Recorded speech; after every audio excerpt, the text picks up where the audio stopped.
pictures. Yep. Oh, okay, good. Okay, bye. Yay. Oh, wait. Yeah. This is possible. So this is my friend Kim. We're good friends. We both have naturally curly hair. She never lets me see her naturally curly hair as much as I want to. No, you have not. In Mexico, I went to breakfast with You my had it hair in a bun. It was in a not like bun. down in its full glory. Okay. You But got me there. she's so beautiful with her straight hair, and I guess I'll never see it natural, but Maybe one day I might. maybe one day. I can dream. Maybe not in Mexico because it was so damn humid. If I didn't see it in Mexico, I'm never going to see it. It's just like that's the time your hair is natural. True, but it was a little unruly there. So yeah, it is. As a girl with naturally curly hair, I understand. So Kimmy, Kim Star, I will say your real name first before I continue to call you Kimmy. Kim Star, who we are both from Kansas City. She's now in Arizona. Do you want me to say that part or take that part out? No, you can. Okay. So Kim, you grew up one of 5 girls. Is that right? Correct. Yes. No boy. There was no brothers. Were no brothers. No brothers to be had. Correct. Did you guys grow up in Lee Summit? We grew up in Raytown. Raytown, nearby. Suburb of Kansas City. So okay. And can you tell me all the girls' names? Yes. The story behind our names is my mom's name is Kathleen and my dad's name was Frankie Morgan. So my mom and dad, they took the K from her name for our first names and then the M from my dad for our middle names. So first it's Crystal Michelle, Cricket Melanie, Casey Melinda, Kimberly Marie, and Clover Monica. Yeah. So like I said, you're like the Kardashians, basically. A little bit in the name with the K's. Yes, you guys are exactly like the Kardashians. And lots of girls. And all the girls, just like the Kardashians. So you were second to the youngest in the birth order, right? Yeah. Yes. What was it like growing up? Like, what was it like with a house full of girls? It was good. My oldest sister is about 10 years older. So by the time I was old enough, to go like do stuff and pretty much like remember things, she was kind of in high school and doing her own thing. So I remember her a lot. She always was beautiful, grew up, like everybody loved her and all that thing, all that stuff. But it was good.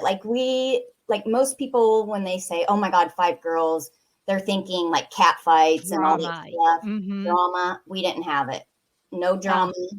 I remember one fight that I had with my sister Cricket. And it was pretty much a knockdown drag out. And my friend, one of my best friends, Kelly, was there and we were getting ready for a softball game. And the softball pants that you wear, the real tight pants. Well, I had like doubled it over, like the waist, pulled it over.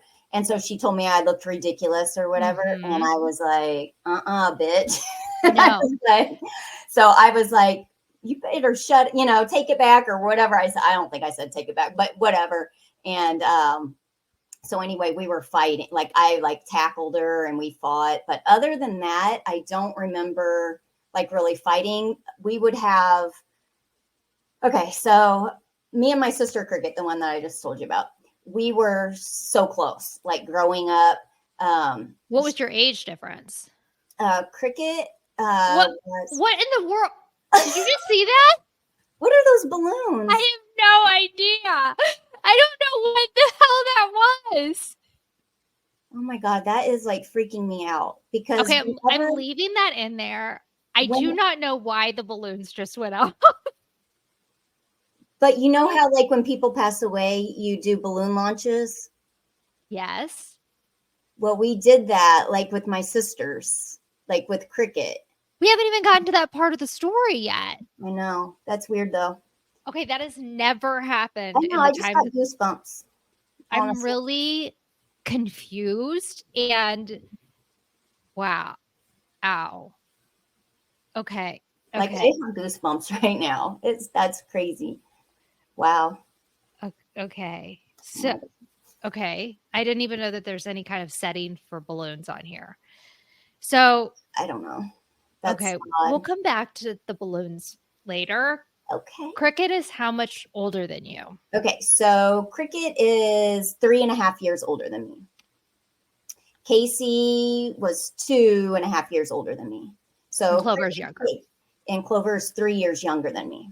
Okay. And And then I'm sorry, I think and then I know Crystal's older. I just think I just interrupted your thought. The balloons interrupted your thought. You were about to say yeah. something about Oh, we were Cricket. talking about their age. Oh, Cricket.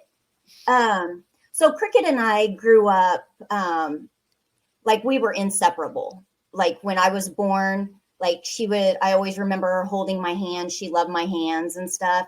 And then like I would always suck my thumb. I sucked my thumb till I was in kindergarten. And I would twirl her hair because she had blonde, beautiful hair. It was so soft. And so every night, like we had our own beds and bedrooms and stuff. I did share a bedroom with Clover, my youngest one, but everybody else had their own bedrooms. But I would usually end up sleeping with my sister Cricket, and because I would suck my thumb and twirl her hair to go to sleep. So cute.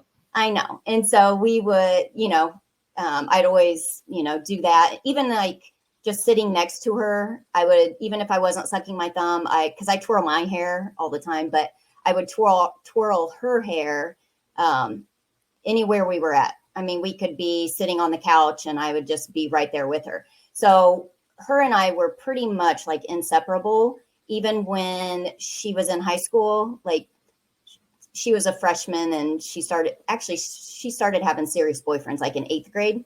Mm-hmm. And so 8th grade, let's see, I would have been in 5th grade or so. So I would, the little sister, like annoying sister, Oh, I yeah. would always want to hang out and be with them. And she would let me.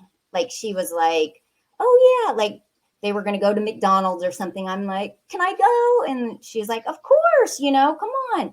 So she wasn't like annoyed by me or anything. Like we were just, two peas in a pod.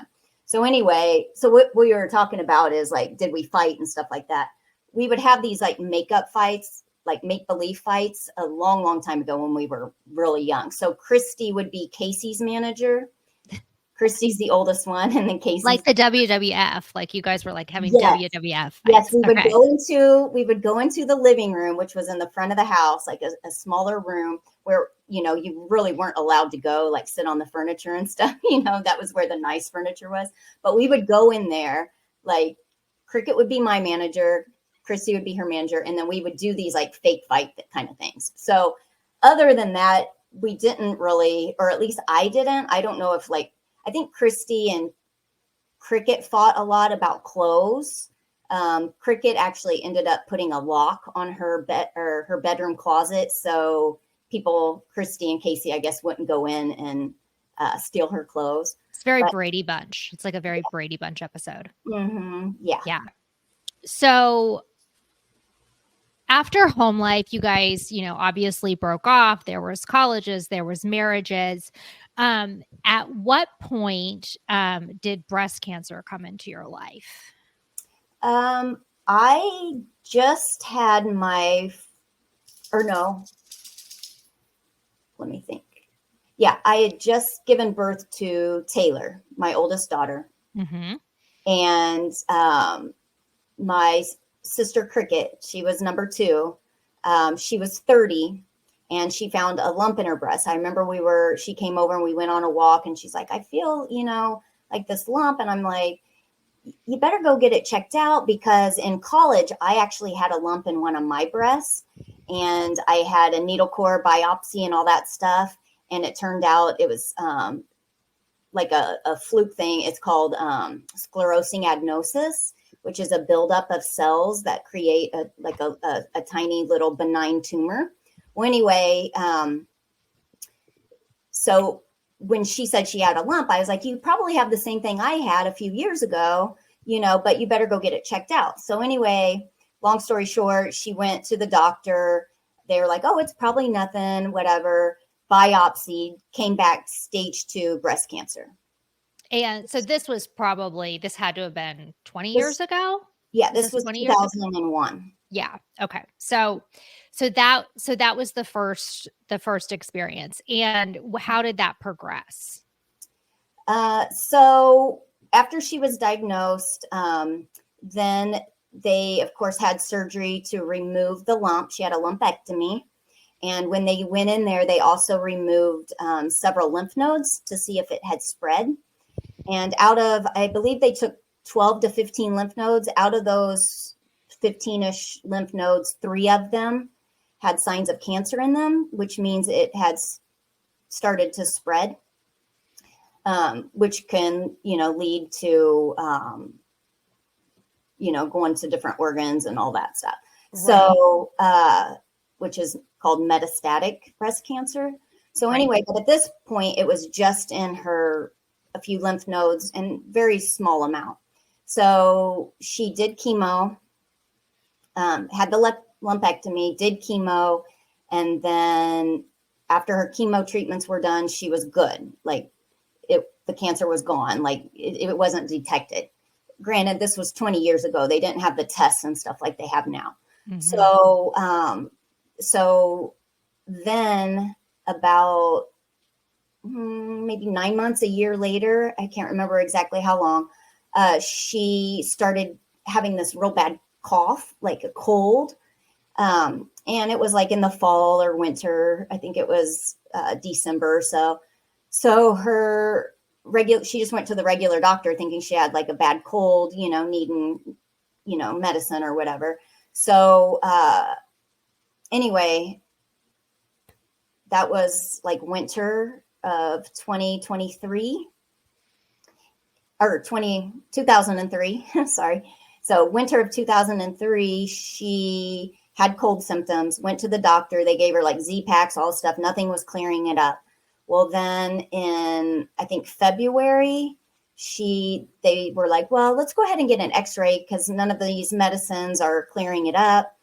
Come to find out she had cancer in her lungs. Okay. So that was February, and then February or March, I can't remember exactly. So then again, started the chemo again. She never had a double mastectomy or anything like that first because it was growing so aggressively. They wanted to get the chemo in her as soon as possible to start because she had little lumps on her head, like it had spread everywhere. Oh gosh! And it was very aggressive. So she did chemo for quite a while, and then passed away in May. Oh my goodness. So how long was that from when she was diagnosed to passing? A few years? Yeah, right. Like 2.5 years. Yeah. Yeah. Because she was diagnosed in, I don't know what month of 2001, and then passed away in May of 2003. Yeah. So it's very aggressive. Very aggressive. At this point, your family knew nothing about the BRCA gene, and that was not being talked about. You thought this was an isolated, traumatic incident, and you had this case of breast cancer in your family, and that's what you were thinking, right? Correct. Yes. No other relatives ever had any sign or that we knew of had any type of cancer. Not any type of. Yeah. Did the doctor didn't even really ask you guys about or talk about that at that point? Nope. Yeah, because I was like, well, first of all, I was like, it can't be hereditary. None of my other family members have had any type of cancer. So, I was like, whatever, but that was always in the back of my head. Right. So, so that was the story with Cricket. Yeah. And how old was she when she passed? 32. 32. So, yeah. And so how many years later did your other sister get diagnosed? So Casey started having symptoms where she was getting a rash on her chest. Mm-hmm. She went to the doctor. They thought it was. I'm going to stop. So I'm going to stop you right there. Okay. So the reason this is such an important story that I wanted you to share with everyone, and it is Breast Cancer Awareness Month. But this is also another part of this is I saw Kim a couple weeks ago, or maybe it was a month ago. I can't remember. But I had this rash on my chest. Obviously, it's fine. I'm fine. Everything's fine. But I would have never even thought. My first thought, because I'm a hypochondriac, but I mean, I first thought, well, maybe it's like a hive or something. And then my second thought was the story that Kim is about to tell you, that her sister's breast cancer presented as a rash, which it can present as a rash. I think it's called vascular breast cancer. I'll let you explain it. But I had never in my life heard this. I had never heard this fact until Kim told me this story the first time. And if she hadn't, it wouldn't have crossed my mind to even think that this rash was anything besides a bug bite. It was a bug bite, but I'm just saying, like, the awareness is really important that this is how cancer can also present itself. So Yeah. I just wanted to share that I do think that this information is really important. Yeah. So I'm sorry. Go ahead. Tell the story about your sister, Casey.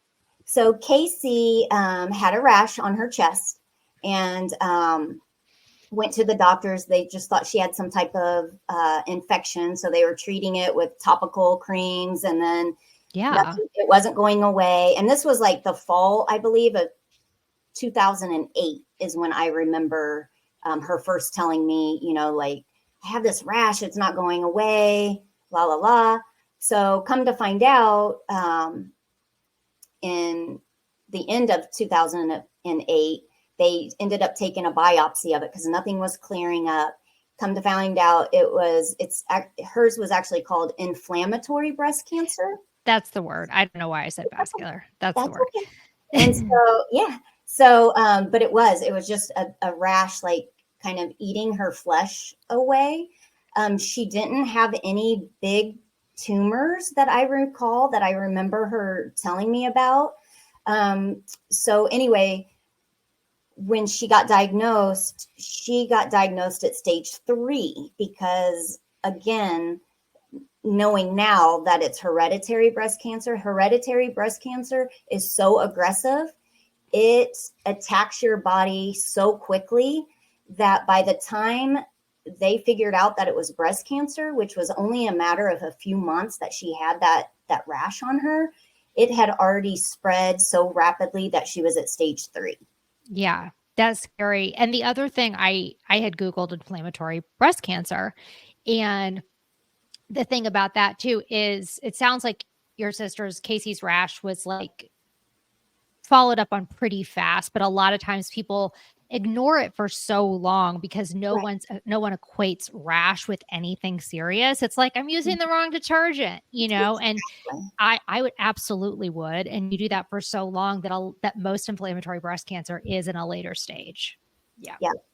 So, and just just for your information, the crickets did not present as a rash. Hers, she actually had a tumor in there. Mm-hmm, mm-hmm. So it's so weird, but come to find out, cricket was never tested for hereditary breast cancer. But so after we found out Casey was, first thing in my mind was that it's hereditary. It's hereditary. Cricket had it, so we went to the KU Med Center and Casey got tested,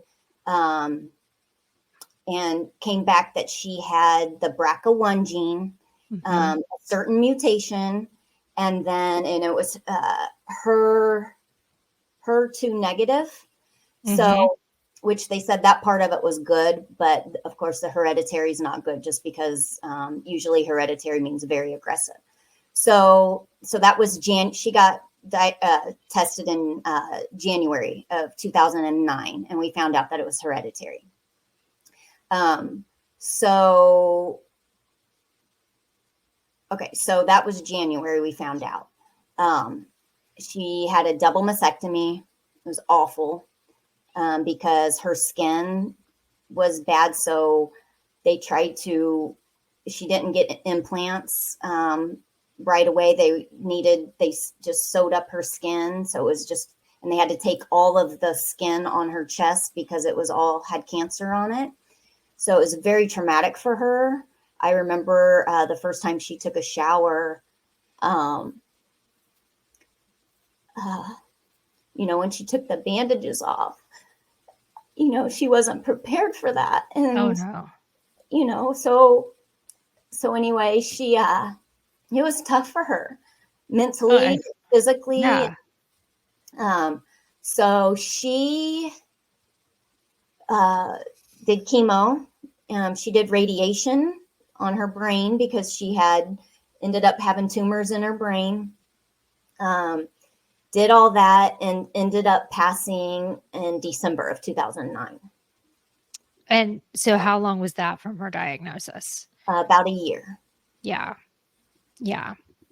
So, I mean, how do you pick up from that? I mean, still to this day, Still. it's surreal to me.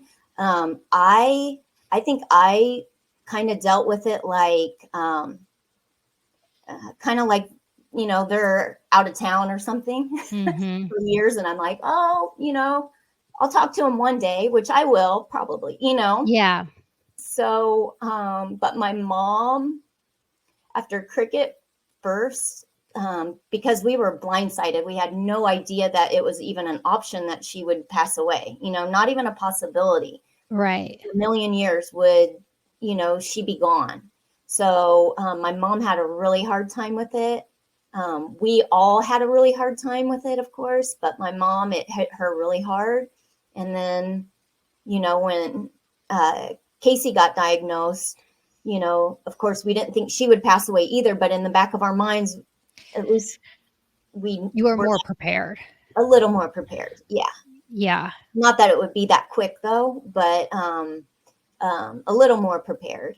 So, so just as like I felt like my mom was starting to heal just a little bit, from 2003 to 2009, she got hit with it again. Mm-hmm. Um, and my mom and my sisters and I, we were all very close. So, it was really hard. Yeah. You know? Oh, Kim. Um, I don't know. I know. You pause for a minute. I'm going to take a second and we're both going to talk about, thank you so much for sharing this. I mean, it's so emotional and personal. Yeah, I no, it's mean, there's okay. nothing more emotional. I think, um, if it could help anybody, Anybody, yes. like normally, I mean, normally I like on a daily basis, I really don't talk about it. I don't tell Sure. people. Um, but like, I mean, and even people that that I'm friends with that know the whole story and everything, we just don't talk about it. And Yeah. sometimes I feel bad, kind of like I should talk about it more. Yeah. So this is great. Like it really is. Okay. I'm Okay. good. I'm good. So we're going to get back to, a little bit about your family and coping, but I want to do a little bit of that education that we're talking about. And I bet you are more educated in all of this. So, I want to talk about the BRCA gene a little bit, which is something like, I think I first heard about it. My friend's mother passed from ovarian and breast cancer. And I heard what the BRCA gene was. A lot of people know about it from Angelina Jolie. She kind of made it popular when she got a double mastectomy because her family carries the BRCA gene. Yep. And it's spelled BRCA. Mm-hmm.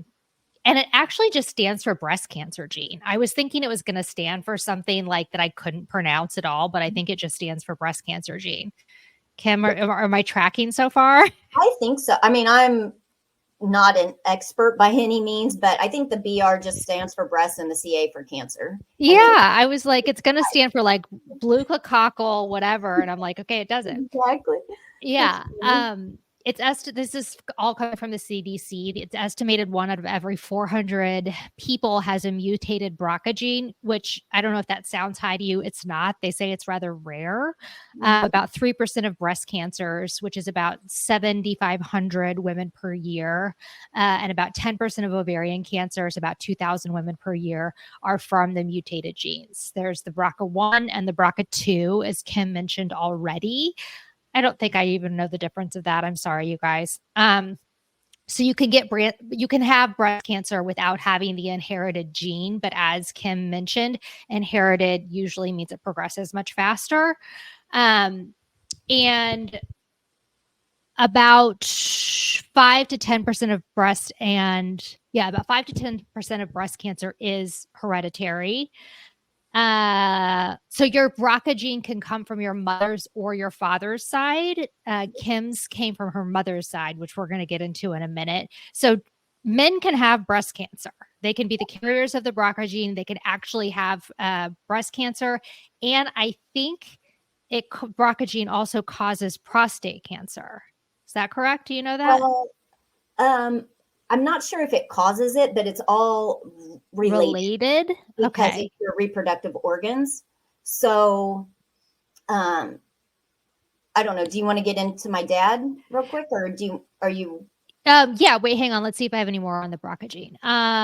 Okay, if one of your parents has a mutated BRCA gene, carries the mutated BRCA gene, you have a 50% chance of inheriting the mutated gene, the bad BRCA gene that you don't want. And let's see if we have any more info we want to share there. So BRCA genes on their own are not bad. When functioning properly, BRCA1 and BRCA2 repair your DNA and keep your genes healthy and prevent cancerous changes in your cells. When they're mutated or damaged, that's when they start creating cancer in your body. So that's just a big, quick kind of cliff notes on what I learned about BRCA. So before Kim and I started launch into this conversation about the BRCA gene and her family, you guys understand what we're chatting about. So after your sisters passed, it obviously became very apparent that you guys needed to get tested for the BRCA gene. Was it pretty much like right after that, or how did that happen? Yeah. Well, okay. So fast forward, I can't remember what year, but in between Cricket passing and Casey getting diagnosed, my dad got diagnosed with prostate cancer. That's right. I want to say it was like 2006, but it may have been earlier in 2008. So it was between. I should have looked this up, but it was before Casey got diagnosed that my dad had prostate cancer. And Okay. I'm thinking back, it might have been a year or so. But anyway, so we just assumed, oh my gosh, it came from dad because he has prostate cancer. And from everything that I had read previously, all the reproductive organs are related. And so a lot of times if, you have breast cancer or if a guy has prostate cancer, like he would be the carrier. So that's even like the doctors assumed it was him. But me, because I am like, well, I need facts. Like I need to know exactly. I was like, Dad, you need to get tested too. Well, this was when Casey got diagnosed. We were like, we need to find out, like, is dad the carrier or mom? Because, we assumed it was dad, but I was like, we need to know for sure. So anyway, he got tested first, came back negative. He didn't have that mutation, the hereditary mutation. So we were like, well, that's weird. So then, we tested mom. It came back, mom had it. Mom's never had breast cancer. The thing with my mom, she never gets sick. It's so weird. She was always around all of us. We had COVID, all that. She never got COVID. Never got it. Yeah. Never got the breast cancer, but she has the gene. But anyway, she ended up having a double mastectomy just for precaution after Casey passed away. But anyway, so we tested, Casey got tested first. She had the BRCA1 and a mutated mutation. Then we tested dad. He was negative. Tested mom. She was positive. So then I was like, I'm getting tested ASAP. So I got tested just a few months after Casey. Well, Casey was still alive. So in 2009, I got tested and I was negative. Mm-hmm. And so at this point in your life, you had two little girls. So, I just had Brooke, or I just had Taylor. I just had. Oh, you had, yeah. Brooke wasn't born yet, but yeah. In your real life now, you have two girls. Oh, so, yeah. I mean, this has to be just such a heavy subject on your mind, if you were to carry the gene or not. Yes. Yeah. Yeah, I needed Okay. to know for Taylor's sake at that point. Yeah. So, and for my own, like I Yes. need to prepare if I need, because now 2 of my sisters have had it and like I was going stir crazy. Mhm. So I tested negative. My younger sister Clover got tested and she tested negative as well. My older sister Christy, she, being tested to find out if you have it is very stressful. Yeah. And you would think, why wouldn't you go get tested? Like, well,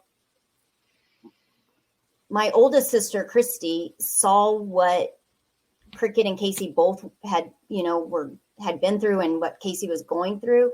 And she was like, I don't even want to know. Like, I Mhm. don't want to be fearful. I don't want to live my life like, In oh, am I fear. going to get it because I have the mutation and, that kind of thing. So I totally understood where she was coming from, why she did not want to be tested.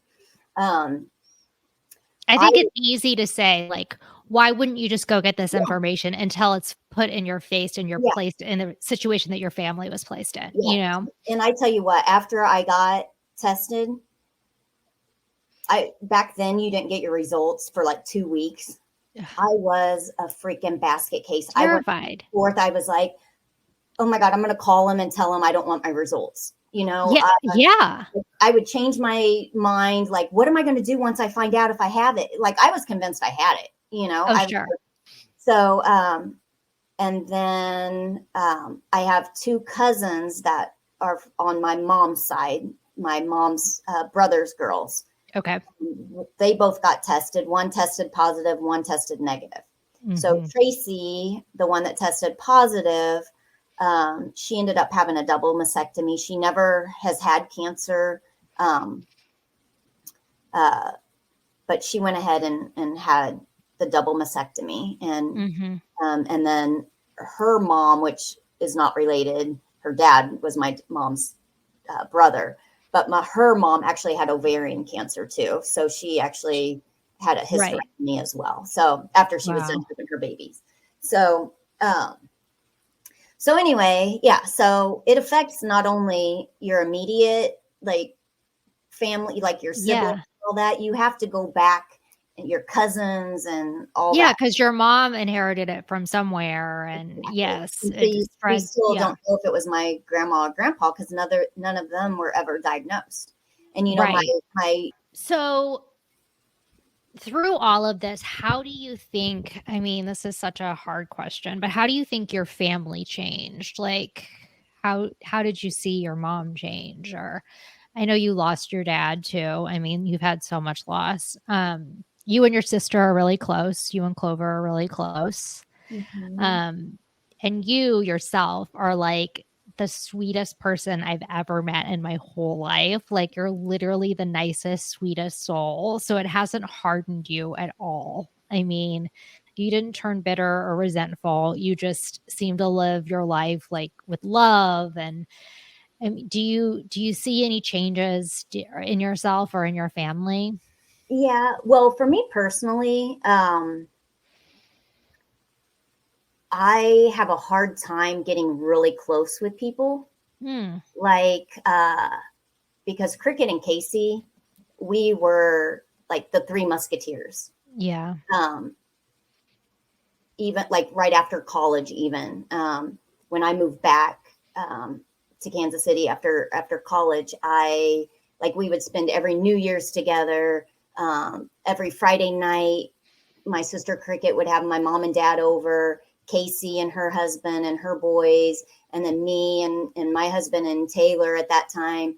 And even before I had Taylor, like every Friday night we'd have margaritas or we'd go out for Mexican food and we were like, we did everything together. Yeah. Actually, one of the reasons why I moved back to Kansas City after college, I moved to Atlanta, Georgia, but my sisters were all having their babies. They all got married and were having babies. Well, I was like, I can't miss out on this. So, No, so you guys were all there? Like, you guys were all in Kansas City area? uh-huh, yeah, That's amazing. yeah. Yeah. So I just moved away, right after college for a little bit. And then I came back because they were all having kids. So that's the main reason why I came back. So, um, so anyway, we were very, very close, had these traditions, like especially New Year's is one that I really remember. I look at the pictures and I just like laugh because we had so much fun. So being so close to them, talking to both of them pretty much every day, several times a day, usually, especially Cricket and I, like I said before, like we fell asleep together, me twirling her hair and all that stuff. And just so close to someone and then losing that. Yeah.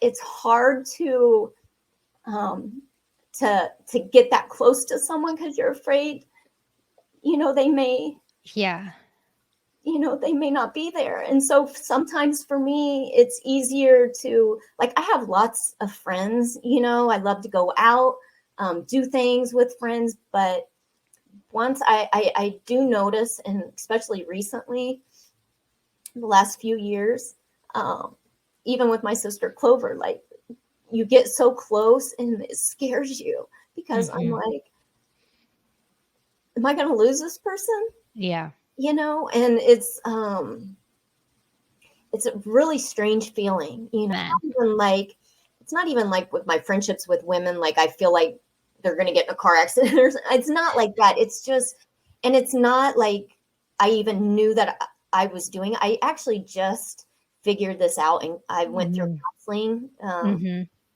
about a year or so ago. I was going through some other things, and I just needed, to talk to someone. So a lot of this stuff came up through that. And I discovered that I do kind of hold those friendships that you're protecting yourself. Yeah, I can get really close to someone and then I pull away, Yeah. Well, awareness is always the first step. So that's good. Yeah. Yes. And you are like the most lovable person in the world. So I feel like everybody's trying to be your best friend. So you could have a million best friends. Then you could lose some. Well, I don't and know there'd still be a million more because you're like the most lovable person ever. Oh, you're sweet. Thank you. You are. How is your mom doing? I feel like she's doing pretty good, right? Your mom's like super active and stuff, or is it all just like keeping herself going? She's superwoman, honestly. My dad passed away 2 years ago in August. Love of her life. They dated since high school, been together, and he passed away 2 years ago. So her, I don't know, right when you think she's starting to heal, you get those years, those 5-6 years, and then something else happened, another, and it's not just something small. It's a death, it's a loss of a family member or, some type of tragedy. But she's so strong. She has her moments, of course, but like it's amazing how she, can go on. Is she religious? Is she relentlessly positive? Like, what do you think her thing is? She's not really religious, like in a sense of going to church every, Sunday or every, week, but she very much believes in God, and she believes in, that in heaven, like that she's going to see my sisters again. And my dad again. I think that's what keeps her going, like knowing that, and she has so many friends. She still gets together with her high school friends. Like there's a big group of them, like 15 or more of them that they have these luncheons, these Friday luncheons, like at least once a month. I think it's once a month. I've went to a couple of them.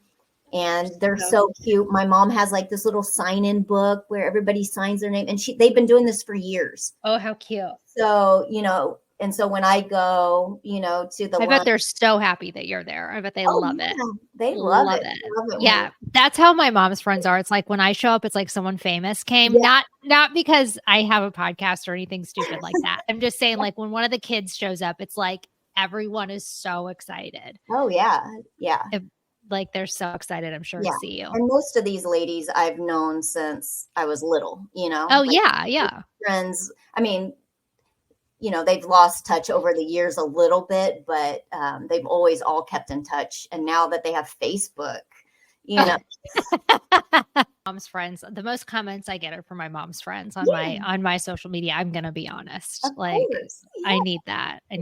yeah, I need that hype. yeah. That's funny. Yeah, they're funny. But so she, don't get me wrong, she has her moments, I probably every single day, but she's so Oh, I'm strong sure. and she powers through and she gets up, gets out of the house and is always on the run and busy and, loves all of her friends. Like her friends, I think, keep her going for the most Yeah. part. And they're also good to her because she's so good to them. Yeah. Yeah. It's great. Like a lot of times I am like kind of jealous of her. I'm like, dang, girl, you have so many friends and that kind of thing. So she's cute. Very She cute. is really cute. Um, so we're gonna go back to a little bit of education, if that's okay. Of course. Um, and please chime in. So I think we all know that women over the age of 40 should be having a mammogram every 1 or 2 years. I just started getting I'm 45. I just started getting my mammograms, and I really wish someone had told me how painful it is. Like, it is so. I'm not deterring anyone. Everyone go get your mammograms. If you listen to this podcast, you got to get your mammograms after these stories, right? But the smashing of the boob in between the plates is one of the most painful tests a doctor does. I mean, I'm sorry it hurts so bad. Don't you think? Yeah. I mean, it, they have to smash them down. They Like, have to smash that thing down.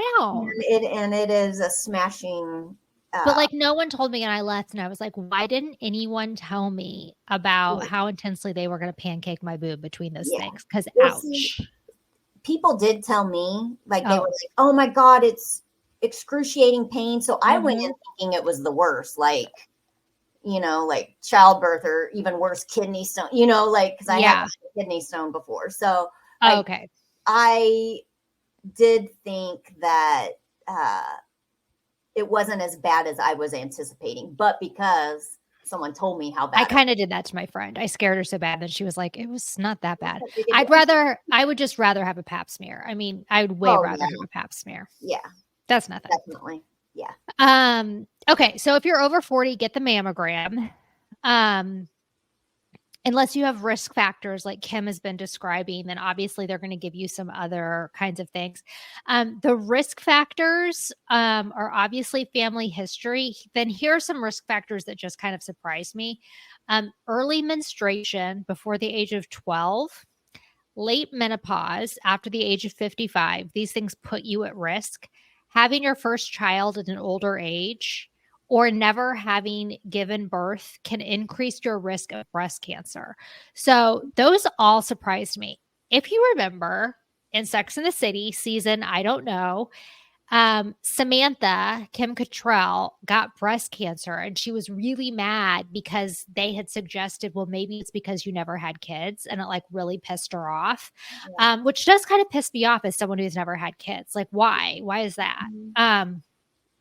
And I don't understand why, like, any of those risk factors, why having a child later or not having kids or having an early menstruation, like all those things are just so weird. It's like, why would any of those factors increase your risk factor? But I guess they do.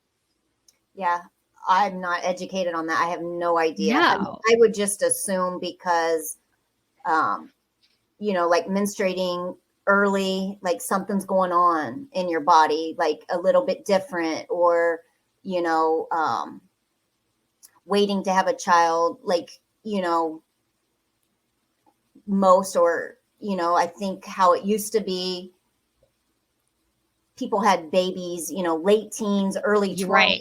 And so now that that's kind of changed, and I don't know, now that I actually think about it, I don't know, It just good. no, it doesn't make sense. It doesn't, I mean, I don't know. I'm sure like Fred and I, the science guy, could explain it to us, but I mean, Yeah. we don't know. Right. But listen to those risk factors if they mean anything to you. Having dense breast tissue, which I have dense breast tissue, can increase your risk for breast cancer. If you do, they do like something kind of specially painful for your mammograms, I might add. It just makes lumps harder to detect, it says. It's not really that big of a deal though. So some things you can do to kind of for prevention, I just like stepped on my lip when I was talking. Lowering your risk. These are kind of things you hear about everything, that it's like, this is what we all need to be doing, is moving your body 20 minutes a day, getting that exercise, having a healthy diet, keeping your diet in a healthy weight range, lowering your consumption of alcohol and obviously drugs, that kind of thing. What surprised me, it was like hormone replacement therapy, which they called HRT, which is that stuff you use, or you might kind of you might think about using during menopause. It may increase your risk of breast cancer. So before you kind of launch into that to ease your menopause symptoms, make sure you look into it. Make sure you talk to your doctor about it, because I had never heard about that. Have you ever heard about that, Kim? I have. HRT? Yeah. Well, and birth control, all that kind, All of anything. it. Yeah. Is a hormone replacement. Right. Is okay. What I've heard from my doctors is that it can, be a factor of of causing breast cancer. So, okay. I didn't really know that. So, good thing to think about. Some myths that I found. Well, I have never heard this one, but I'll go ahead and say it, that underwire bras do not cause breast cancer. Okay. I never thought about that. The one that they said was deodorants and antiperspirants do not cause breast cancer. And I have heard that before. So I wanted to throw that out there. Yeah. Because there's always that thing about wearing natural deodorants or not wearing deodorants, which I'm glad to hear, because I was always just winging it, wearing the deodorant, taking my life in my own hands. And I'm glad to know I don't have to worry about it. Yeah. It's not a thing. Yeah. Not a thing. Microwaves are not a thing. Cell phones are not a thing. Don't worry about it. You're fine with all of it. Good to know. Good to know. Do you feel like you have any like big secrets about breast cancer that would help people through your, experience up close and personal, that I'm, just that I'm not listing from the CDC? Yeah. About detection or prevention or anything like that? I would just say anything that feels different in your body, just like with your little bug bite, with that the rash. You noticed it. And just because you go to your doctor and they tell you you're fine, it's your detergent, or you're having an allergic reaction, don't be proactive. Yes, don't just take their word for it. Mm-hmm. These doctors, they're not a higher being. They're not. I think they're great. I love doctors and I have nothing bad to say about them, but they are not a higher being, and they are not all knowing. Yeah. I feel like doctors, and I love doctors too, but I feel like they're not always looking for the worst thing. They're always looking for the most obvious thing, which is, the most obvious conclusion is usually the right conclusion. Right. But and, they don't want to spend millions of dollars on MRIs and all that. They're kind of lowering cost and things like that. But I think you need to go in with a mindset of like, what's the worst case scenario? Like, can you run some blood work just to rule out this, to rule out that? Because I think in my experience, doctors are going to say it's your detergent, or maybe you're on your period and that's why you have this, or whatever it is. Like, they're looking for the most obvious kind of lowest common denominator. Yeah. And also, I think like your body, if something's going on in your body, you're going to have changes. Like you may start getting headaches, or that's not even related to breast cancer, or, maybe your leg is like stiffening up a little bit, or, you're getting a weird twinge, or, these weird things that you would never associate with breast cancer or any type of cancer could be your body, telling you that something's not right. Yes. So, I mean, I'm not trying to scare people or anything like that, like little ailments that you have. But if you keep noticing that you keep having the same headache, or you have, and you go to the doctor and they can't figure it out, you just have to be your own advocate, and you can't give up. Like if you're having a gut feeling, or you're not feeling right, there's something going on. And until you can figure it out, and maybe just your blood sugar's, off or something like that. But until you can figure it out, then I wouldn't take anybody, telling you, oh, you're fine. You'll be fine. Just give it some time, because sometimes, especially with aggressive cancer, time is your enemy. You don't have time. You have to listen to your body and advocate for yourself. Yes. That's great advice. Demand. And I'm not saying the first, visit that you're in there, but even the first couple of weeks, if, the cream isn't working, or the antibiotic that they gave you isn't working, then, because a lot, like Casey, she just took what they said, like, oh, you're having, this is just some type of skin rash, and she, knew or had a feeling that something else was wrong, because she felt horrible, Yeah. Well, see, I've gotten into the bad pattern with my doctor that, like, I'm now like the girl that cried wolf, because I do go into every appointment and I start everything with, well, I think I have cancer. And so they now don't believe me. I'm not trying to make light of your situation or your story, but I'm like, so I have cancer of my this. And then I like go on to describe my symptoms. And she's always like, that's so funny.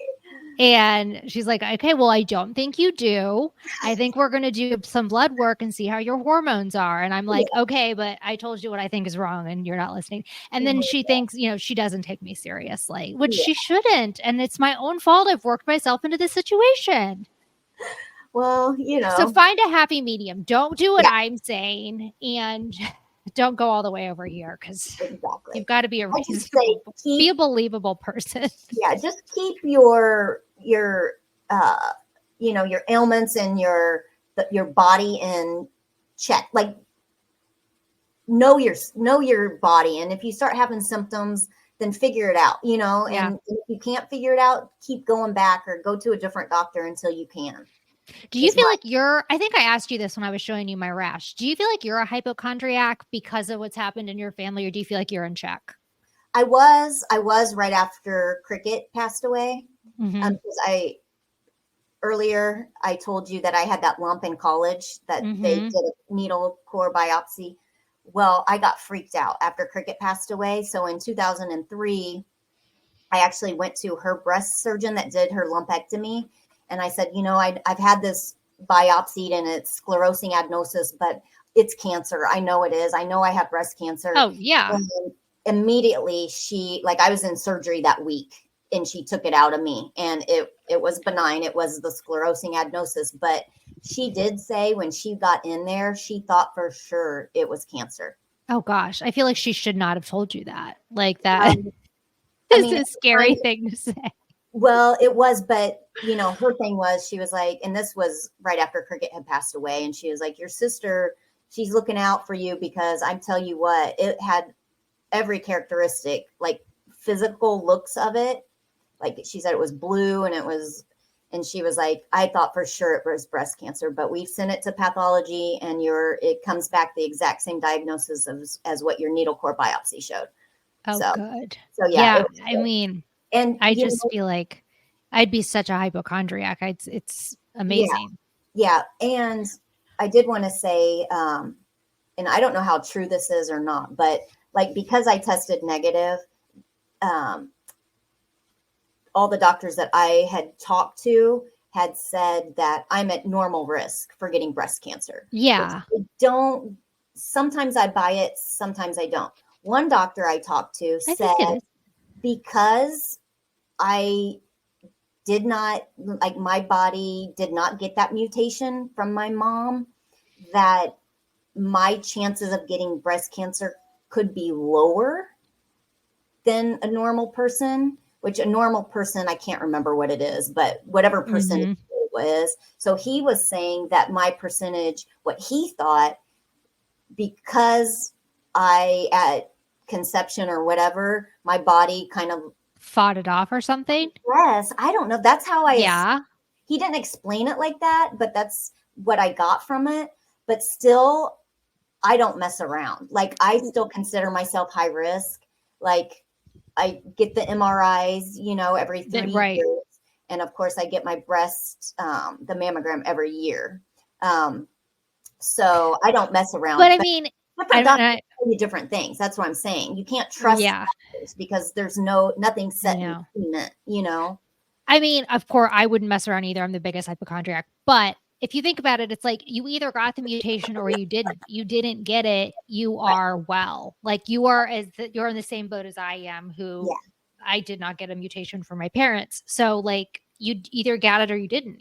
So I don't think you have anything to be worried about. Which, trust me, I understand why your mind would go everywhere. But I feel like you're good. Yeah. Yeah. And like I said, like after Cricket passed away, yes, every little thing I was like, oh my God, I have cancer. But I'm not like that anymore. Good. Yeah. I'm glad, because it would be very easy to be. Like I said, I am. So is there anything you would say, this is a hard one too, sorry, to a family that is facing breast cancer or facing grief in the same way that you guys have? Well, we haven't touched on this yet, but my oldest sister, Christy, in 2013 was diagnosed with breast cancer. Oh my God, I don't feel like I knew that part. Yep. She is breast cancer free right now. Okay. She went through. So she didn't get the test. She didn't get the hereditary test, but then she was diagnosed with it in what year? 2013. Okay. Sorry. I feel now we missed a whole part of the story. No, I'm that's so okay, sorry. but this goes into what you just asked. Okay. So she was diagnosed in 2013. Okay. She had a lump in her breast. Okay. So it was more like the one Cricket had. Okay. She didn't have a rash or anything like that. It was a lump. She went straight in for I think she had her double mastectomy first and then followed by chemo. That was 2013. It's now what, 2023? She's healthy. She's beautiful, like normal. She's always been beautiful. From what Cricket and even Casey went through, there's been so much progress in treatment. Even the treatment for your chemo. Like, I remember Cricket when she would have chemo. Like I told you, Cricket and I were best friends. So I was with her almost every treatment. I was with her afterwards. She got violently ill after chemo. Awful. Like, I would cry and cry and cry, when I got in my car, away from her, because it was so painful for me to watch. Christy too had a hard time with chemo. Chemo is horrible, but I feel like it's gotten so much better. And the treatment, Christy's doctors knew what type of chemo cocktail to give her. Like, they've had years of experience now with this, that if you are going through this right now, have hope that you'll be okay. Christy, it's now been 10 years. They say if you make it to the 5-year mark, you're pretty good. Of course, stay on top of it. Any type of symptom, whether it's a cough, anything, go get it checked out. But I would say there's so much more hope now than there was even, 20 years ago when this all started for you guys. Even when, Casey passed away in 2009, and it's come such a long way, so I would say listen to your doctors, but also listen to your own body. A lot of people, like Christy, she didn't at first. She was like, I'm not doing chemo. I'm not going to do it. I'm not doing it. And that's another reason why at first she didn't want to get the hereditary gene test. She ended up getting it after she was diagnosed, and she has had the exact same mutation as Casey, of course, and my mom. But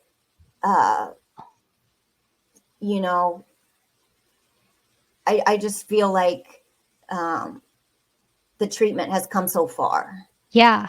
And so she decided to go ahead and do it, thank God, because if she would not have done chemo, because what she saw Casey and Cricket go through, I don't know how she would be today, Yeah. So her doctors talked her into it and said, this could save your life and that kind of stuff. And she did it. And I'm so proud of her. Yes. It's hard. I mean, even though it's coming, it's still chemo. It's still, putting poison in your body to kill all those cells. It not only kills the bad cells, it kills the good cells too, you know? So, but yeah. So I love that. That is hopeful. Yeah. So Christy's doing great. And she went to Mexico. My niece got married last weekend, October 9th, and she was there, and we had the time of our life. We had so much fun. So we're already planning our next trip. Oh, yay. I didn't know you were in Mexico last weekend? Yeah. Oh, fun. Yeah. We left Saturday and came back Wednesday. Oh, how fun. How fun. Yeah. Is there anything, so we're going to round it out back to the balloons, which was very weird. I've never even seen a glitter thing come across the screen. I've never seen any kind of anything flow across the screen, any kind of whatever. And a balloon came across the screen when we first mentioned Cricket. And that's so weird because your best friend, my best friend, and we were talking about when I would suck my thumb and twirl her hair, if I remember correctly. And that is like my childhood. That's what I remember. And as soon as we started talking about those balloons went up. And at first I was just like, oh, she has like a background on or something. No. But then when you were like, what was that? Like, what was that? And then I'm like, oh my God, because. But I've never even seen like a cloud. I've never seen another kind of thing come across the screen ever. No. That's the only thing I've ever seen. Yeah. But after Cricket passed away, we would do these balloon launches. I don't even think we did it for Casey, but I know we did it for Cricket at least like every year on the anniversary, we would do balloon launches. Oh my gosh. That's amazing. She's here. She's here with you. Oh, that was so weird. Was that not crazy? I mean, I'm totally freaked out in a good, like positive, hopeful way. Like Cricket's here. I know. That's and really the thing wild. With the balloon launches, just so no one thinks that like Casey or my dad got the shaft for not getting a balloon launch. She loved balloons. But nowadays, it's not healthy for the environment. So I think we stopped doing it. Okay. Maybe subconsciously because it's not good for the environment, Okay. I mean, I don't think there was really much thought put behind not doing, the balloon launches for them. But I just didn't want anybody to think we were siding, like giving Casey or my dad like the shaft for why didn't they get a balloon launch? No. I think that's such a personal story. I thank you so much. I promised myself, I'm like, do not cry. No. I know. I get so Are you emotional kidding? Of course you should cry. Wow.